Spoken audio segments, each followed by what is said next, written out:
Congratulations అండి. Thank you sir. 90s అనేటప్పటికి మాకే కనెక్ట్ అవుతాయండి. ఇందులో చాలా మంది లేరు. ఆ ఏజ్ నాదే కాబట్టి మహేష్ భట్ సాంగ్ వచ్చినప్పుడు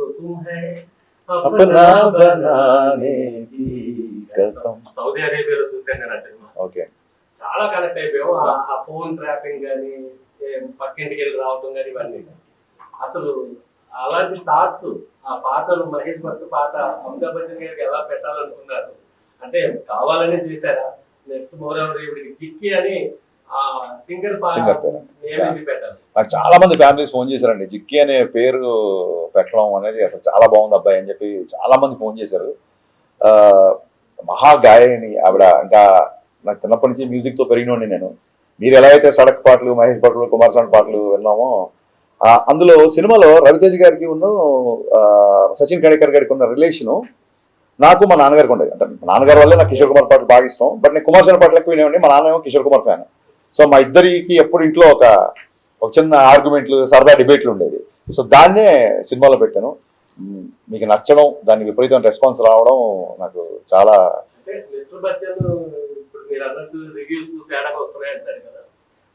సినిమాలు చూస్తే చాలా బాగుందండి.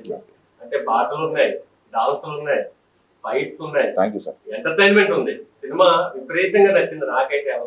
థ్యాంక్ యూ అండి, థ్యాంక్ యూ సో మచ్. అలా ప్రేక్షకుడిని ఏమి ఊహించుకోకుండా వెళ్తే సినిమా చాలా బాగుంటుంది.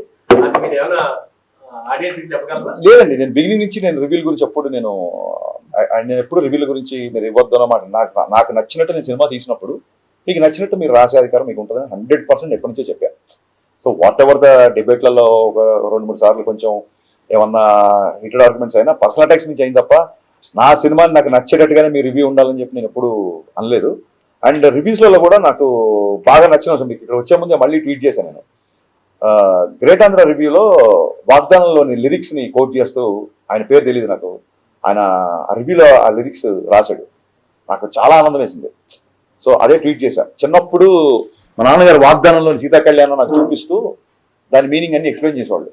సో ఒక రచయితకు కానీ ఒక దర్శకుడికి కానీ హై ఎప్పుడు వస్తుందంటే ఇది ఎప్పుడుదో 50 ఏళ్ల కిందటి లిరిక్స్ కదా, సీతా కళ్యాణ్ గురించి ఇప్పుడున్న జనరేషన్కి నచ్చుతుందో లేదా, ఇలాంటి ఒక ఇది పెడదామా వద్దా అన్నప్పుడు సరే ఇది బ్యాక్గ్రౌండ్లోనే వస్తుంది కదా నేను చెప్పి పెట్టినప్పుడు రివ్యూ రాసిన వ్యక్తి దాన్ని గుర్తు పెట్టుకొని బాగుంది, పైగా ఇది ఆ సీన్లో కరెక్ట్గా కూర్చుంది అని రాసినప్పుడు నిజంగా చాలా ఆనందం వేసింది. ఇలాంటప్పుడే మంచి సాహిత్యం, మంచి మ్యూజిక్, కమర్షియల్ ఇన్సెక్యూరిటీ లేకుండా ఇది రీచ్ అవుదా అనే ఒక ఆలోచన లేకుండా తీసుకెళ్లాలని చెప్పి ఏ రచయితకైనా ఏ దర్శకుడికైనా అనిపిస్తుంది.